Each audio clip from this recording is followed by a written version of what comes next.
কুষ্টিয়ায় নিখোঁজের এক সপ্তাহ পর রিকশা চালকের ঝুলন্ত মরদেহ উদ্ধার করা হয়েছে।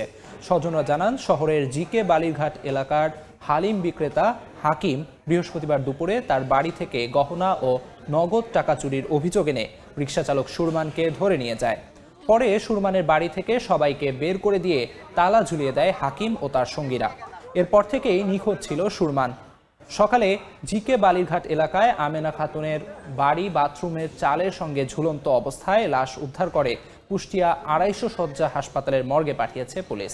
পরিবারের অভিযোগ, হাকিম সুরমানকে পিটিয়ে হত্যা করে ঝুলিয়ে রেখেছে। নিহতের শরীরের বিভিন্ন জায়গায় আঘাতের চিহ্ন রয়েছে বলে জানিয়েছে পুলিশ।